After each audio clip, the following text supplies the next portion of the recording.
हाँ, तो फिर हम इस सीरीज़ को शुरू करते हैं, ट्रांसफर प्राइसिंग वाली सीरीज़ को। और अब हम पढ़ेंगे सेक्शन 92। इंट्रोडक्शन में टाइम ख़राब करने का कोई फ़ायदा नहीं है। तो अगर हम देखें हमारे स्टडी मटेरियल से, तो सेक्शन 92 से चालू होता है हमारा ट्रांसफर प्राइसिंग का करिकुलम। और मैंने आपको ट्रांसफर प्राइसिंग स्टडी मटेरियल से पढ़ने के लिए रिकमेंडेशन दिया है। लेकिन जब तक आप एक्ट को नहीं पढ़ोगे, एक्ट की लैंग्वेज को नहीं जानोगे, तो ऐसा है कि आपको एक्ट और स्टडी मटेरियल दोनों को साथ में पढ़ना है, क्योंकि जब स्टडी मटेरियल आपको सीए बनने में हेल्प करेगा, एक्ट साथ में पढ़ेंगे तो सीए बनने के बाद आपकी हेल्प होगी। क्योंकि ये जो ट्यूशन टीचर्स हैं, मैं हूँ, कोई भी है, अगर कोई पढ़ा रहा है तो ये आपकी जॉब में आके कोई नहीं पढ़ाएगा। आपका मैनेजर, आपका सीनियर आपको आके नहीं पढ़ाएगा।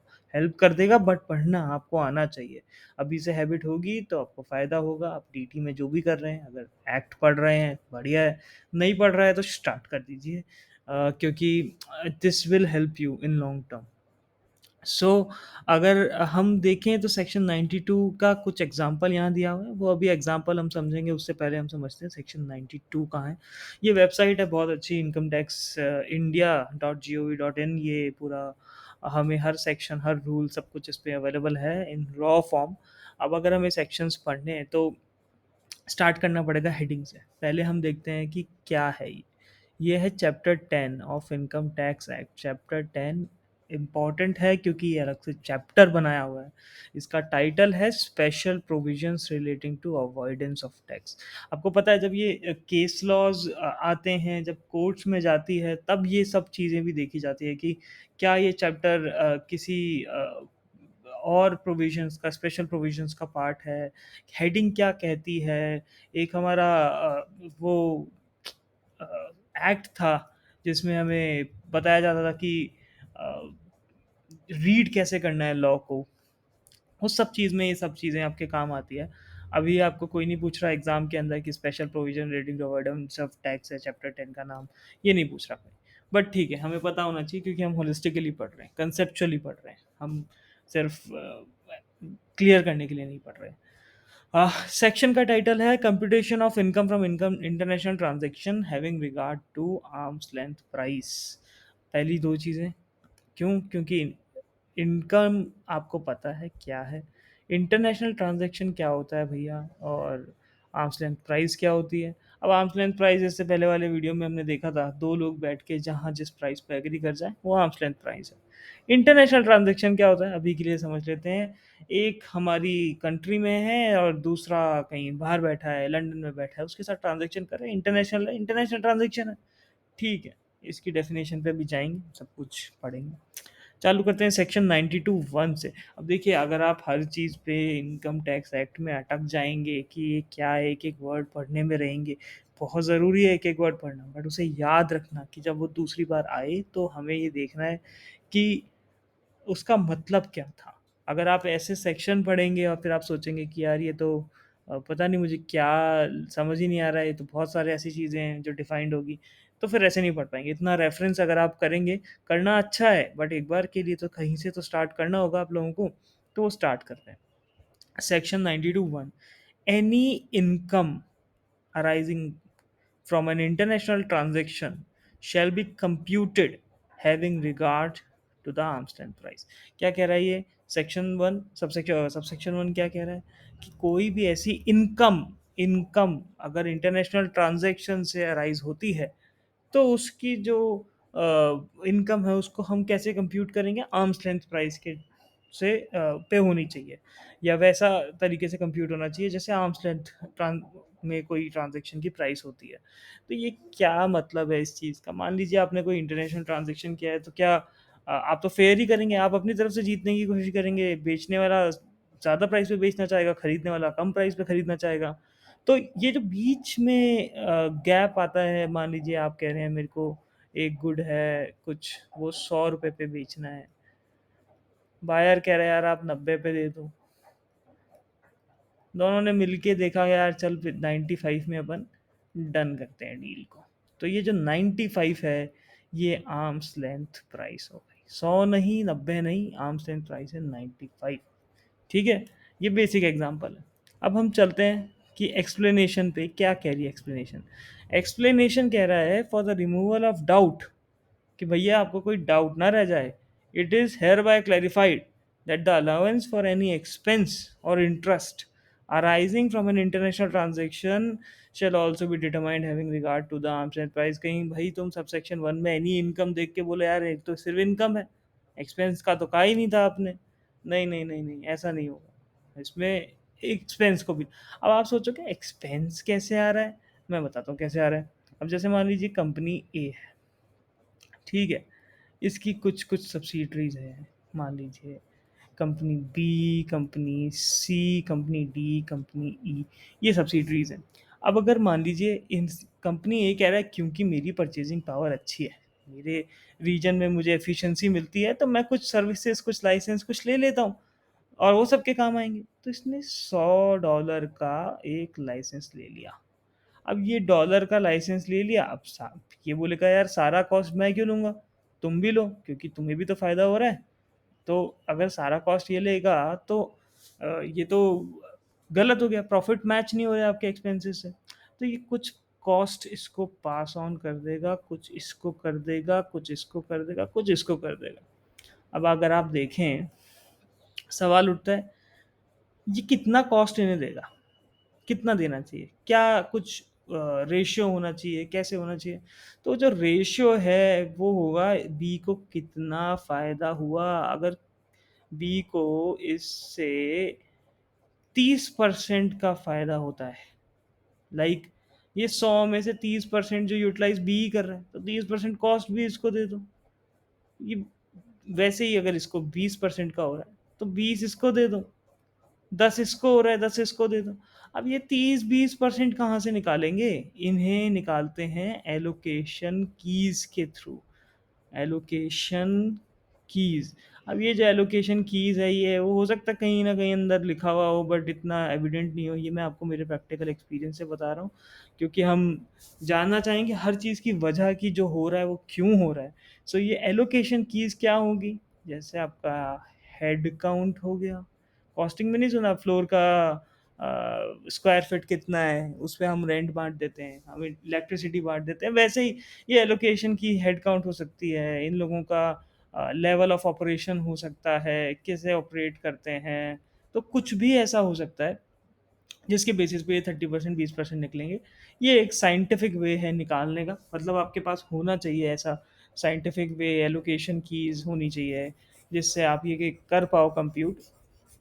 सो ऐसे ये जो एक्सपेंस है वो ये कंपनी ने पास ऑन कर दिया कंपनी ए ने। तो ये जो एक्सपेंस है कंपनी ए और बी ले लेते हैं अभी इसमें, चलो सी भी लिख देता हूँ, ठीक है। तो ये जो कॉस्ट पास करी ये भी तो इंटरनेशनल ट्रांजैक्शन है, ये रेसिडेंट है और ये तो भैया बाहर बैठा है नो एनआर अपना, तो ये इंटरनेशनल ट्रांजैक्शन है। अब ये भी, इसका भी एएलपी पे होना चाहिए, ये भी एएलपी पे होगी। तो ये कहना चाह रही है एक्सप्लेनेशन, ठीक है। अब देखते हैं भैया सेक्शन सबसेक्शन 2 क्या कह रहा है। सबसेक्शन 2 कह रहा है where in an international transaction or specified domestic. अब ये स्पेसिफाइड डोमेस्टिक ट्रांजेक्शन क्या है, इसको ऐसे समझ लो कि कुछ ऐसी सिचुएशन होती है जहां हमारे इंडिया का बेस सिर्फ इसलिए नहीं इरोड हो रहा कि सिर्फ नॉन रेजिडेंट के साथ ट्रांजेक्शन करने पे इरोड हो रहा है। कई ऐसी स्पेशल सिचुएशन है जैसे कि अगर कोई सेज में, एसीजेड में ऑपरेट कर रहा है, अब उसने तो टैक्स देना नहीं है 5 साल 10 साल जो भी एप्लीकेबल प्रोविजन है, तो उसके साथ आप डील करो। अगर वो आपके ऑर्गेनाइजेशन में, आपके ग्रुप में, एमएनसी में है, अब उनके साथ डील करो, सारा प्रॉफिट उनको दे दो, उन पे टैक्स मत दो और इंडिया में मस्त फ़ायदा उठाओ अपना, टैक्स इवेड करो, बेस इरोड करो। लेकिन ये सारी चीज़ें रोकने के लिए स्पेसिफाइड डोमेस्टिक ट्रांजैक्शन का कंसेप्ट भी लाया गया। ये 92 बी में पढ़ेंगे, आएगा 92 के बाद बी और ये सब आएंगे अभी। तो वो कह रहा है international transaction, specified domestic transaction, two or more associated enterprise. ये है एसोसिएटेड एंटरप्राइज। अब एसोसिएटेड एंटरप्राइज क्या होती है, अभी जैसे मान लीजिए कंपनी ए है, कंपनी ए की ए बी सब्सिडरी है। क्या है सब्सिडरी, मतलब 50 से ऊपर परसेंटेज होगा, इसका कंट्रोल होगा, सारे वो कंसेप्ट वो आएंगे कि क्यों क्या कैसे सब आएगा। तो अभी के लिए मान लेते हैं ये ग्रुप का पार्ट है, सब्सिडरी है, कंट्रोल करती है, या फिर और ऐसे हो सकता है कि बीसी को करती है, तो ये सब एक ग्रुप का पार्ट हो गए। तो ये सब एसोसिएटेड एंटरप्राइज हो गए। क्या हो गए? Associated enterprise. अब इसको हम जनरली, अब मैं एई बोलूँगा, बार बार इतना बड़ा वर्ड नहीं बोलने वाला मैं, तो एई के नाम से हम इसे रेफर करेंगे। ठीक है, आते हैं अब इसमें। Enter into a mutual agreement or arrangement for the allocation or apportionment of or any contribution to any cost or expense incurred or to be incurred in connection with a benefit, service, or facility provided, or to be provided to any one or more of such enterprise, the cost or expense allocated apportioned to or as the case may be contributed by any such enterprise shall be determined having regard to the arm's length price of such benefit, service, facility as। अब ये इसको और clarify कर रहा है कि मान लीजिए बड़ा ग्रुप है, कंपनी ए सबसे ऊपर बैठी है। अगर कंपनी ए ऊपर बैठी है, कंपनी बी ने कहा यार मेरे पास एक स्कीम है बढ़िया है, इससे पूरे ग्रुप को फ़ायदा होगा। तो उसने कहा चलो कर लो, कोई बात नहीं। बी ने यहाँ इनकर कर लिया, अब इसने सबको कॉस्ट पास ऑन कर दी, ए को, सी को, डी को, सबको कॉस्ट पास ऑन कर दी। अब ये जो कॉस्ट है, ये जो फ़ायदा उठाया है, ये कॉस्ट भी एएलपी के हिसाब से ही डिटरमाइन होनी चाहिए। ऐसा नहीं होगा कि ये कॉस्ट कुछ भी अपनी ले रहा है, कुछ भी पास कर रहा है उनको। नहीं, ये कुछ सर्विस हो सकती है, बेनिफिट पास ऑन कर सकता है, हो सकता है फैसिलिटी हो, उन सबको कवर करने के लिए सेक्शन 2 बनाया गया। इतना बड़ा सेक्शन है, ध्यान से इसको पढ़ो, दिमाग लगा के पढ़ो, कभी दिमाग से नहीं निकलेगा। कंसेप्ट ध्यान रखोगे, सेक्शन अपने आप ध्यान रहेगा। कोई दिक्कत की बात ही नहीं होगी। पूरे इनकम टैक्स में, पूरे डीटी में अगर आप अच्छे से कंसेप्ट समझ लोगे, और सब लॉजिकल है, सब कुछ लॉजिकल है। बस ये है कि लॉजिक के लिए हमारे दिमाग को जगाना है हमें, कि क्यों है लॉजिक, वो जानना है। अगर वो जान लिया तो इनकम टैक्स में सारे सवाल सही हो जाएंगे। चलो, सेक्शन 2, सबसेक्शन 2 है, any allowance for an expenditure or interest or allocation of any cost or expense or any income in relation to specified domestic transaction shall be computing having regard to the arm's length price। अब ये वही same चीज़ इसको कह रहा है कि specified domestic transaction के लिए भी अगर कोई इनकम होती है, any allowance for an expenditure or interest or allocation of any cost or expense or any income in related to SDT, मैं इसको SDT बोलूँगा, shall be computed having regard to the। अब ये SDT के लिए भी बोल रहा है, अगर कुछ भी ऐसा एक्सपेंस एलोकेशन इनकम कुछ भी है, वो भी आर्म्स लेंथ प्राइस पे ही होगी SDT के लिए भी। ठीक है, सो ये आप देख सकते हैं कि सब कुछ कवर करने के हिसाब से इन्होंने बनाया है। अब सबसेक्शन 3 जो है ये बहुत इंपॉर्टेंट है। क्यों? ये क्या कह रहा है? ये कह रहा है the provisions of this section shall not apply. चलो भाई बच गया। क्यों नहीं अप्लाई होंगे? In a case where the computation of income under subsection 1, subsection 2A, or determination of allowance of any expense or interest under subsection 1 or subsection 2A, or determination of any cost expense apportioned under 2 और 2A। अब आप difference देखिए, subsection 1 में वो कहता है income के लिए, सबसेक्शन 2A में कहता है एसडीटी की इनकम के लिए, फिर वो सबसेक्शन 1 में कहता है आप एक्सपेंस और अलाउंस जो है उनका डिटर्मिनेशन भी कर सकते हो, क्योंकि वो एक्सप्लेनेशन के थ्रू डाल दिया था सबसेक्शन 1 में। सेम वो 2A के लिए एसडीटी में डाल देता है। अब कह रहा है कॉस्ट और एक्सपेंस अलोकेटेड वो किस में होते हैं? 2A में लिखा है और 2 में लिखा है एलोकेट करना। ये सब कुछ कवर कर लिया इन्होंने ऊपर का। ये सब कुछ जो है कुछ अप्लाई नहीं होगा। कब? जब has the effect of reducing the income chargeable to tax or increasing the loss. कब? भैया ऐसा है, अगर ये एएलपी लगाने से प्रॉफिट बढ़ गया तुम्हारा, तब तो बढ़िया, हम ले लेंगे पैसा। बट अगर रिड्यूस हो गई इनकम चार्जेबल टू टैक्स, तो ये प्रोविजन नहीं एप्लीकेबल होंगे। और या फिर तुम्हारा लॉस इंक्रीज हो गया, अब लॉस इंक्रीज हो गया, तुम्हारा कैरी फॉरवर्ड बढ़ गया, तो वो भी नहीं होने देंगे। तो 92(3) बहुत इंपॉर्टेंट सबसेक्शन है, और ये काफ़ी आपका क्वेश्चंस में भी आ सकता है, पूछा जा सकता है। As the case may be computed on the basis of entries made in book of account in respect of the previous year in which the international transaction or specified domestic transaction was entered into. ठीक है, book of account के हिसाब से अगर आपका income chargeable to tax अगर आपका कम हो गया या लॉस बढ़ गया, कैसे होगा मैं बताता हूँ। अब ये इंडियन है, ये ध्यान रखना, ये सबका ध्यान नहीं रखना, ये सिर्फ इंडिया का ध्यान रख रहे हैं ये लोग अभी। अब आप देखिए इसको, कंपनी ए है, ठीक है, ये कंपनी बी है। हाँ, राइटिंग को भूल जा यार। इसने सामान बेचा, अभी ये इंडिया में है, ठीक है, इसने सामान बेचा 900 रुपये का इन लोगों को। अब मैं कह रहा हूँ ये एएलपी नहीं है, this is not not not ALP, ठीक है। इसका टोटल रेवेन्यू था 1000, इसमें ये 900 इंक्लूडेड है, कॉस्ट थी इसकी 600, प्रॉफिट कितना हुआ 400, बहुत सिंपल है। बट अब ये क्या हुआ, ये ट्रांजेक्शन क्योंकि एएलपी पे डिटरमाइन करना था, इंटरनेशनल ट्रांजेक्शन है, ये गया एओटीपीओ के पास, उनने बोला भैया ये तो 900 नहीं होना चाहिए, ये तो 1500, ठीक है 1500 हुआ, 600 की सेल बढ़ गई, तो रिवाइज आपकी कैलकुलेशन हुई, आपने रिवाइज पे टैक्स भरना था, ये हो गया 1600। अब कॉस्ट तो 600 ही है, 1000 पे टैक्स भरेंगे, चलो कोई बात नहीं, बहुत बढ़िया, अच्छे से टैक्स भरो। अब ये एओटीपीओ के पास गया और वो बोले कि यार ये तो 1500 नहीं, इसकी तो वैल्यू 500 ही है। अब अगर 500 है तो क्या केस है, आपकी सेल कितनी रह गई, 1000 में 100 और 500, तो टोटल सेल आपकी रिवाइज्ड हो गई, रिवाइज्ड सेल आपकी हो गई 600। कॉस्ट कितनी है, कॉस्ट भी 600, और भैया ये तो आपको ज़ीरो प्रॉफिट दे गया। अब ज़ीरो प्रॉफिट पे नो टैक्स, अब टैक्स ही नहीं लगेगा। तो इसमें ये 92 फिर कह रहा है कि अगर ये सिचुएशन है, आपका थर्ड वाला केस है, अगर ये आपका सेकंड केस है, ये फर्स्ट केस है, भैया इससे आप इस पे आओ तो बहुत बढ़िया, बहुत बढ़िया, हम टैक्स ज़्यादा लेंगे। बट अगर टैक्स नहीं आया, एएलपी कम आ गई, तो ये एप्लीकेबल ही नहीं होगा, आप वापस वन पे चले जाओगे, वापस वन पे चले जाओगे।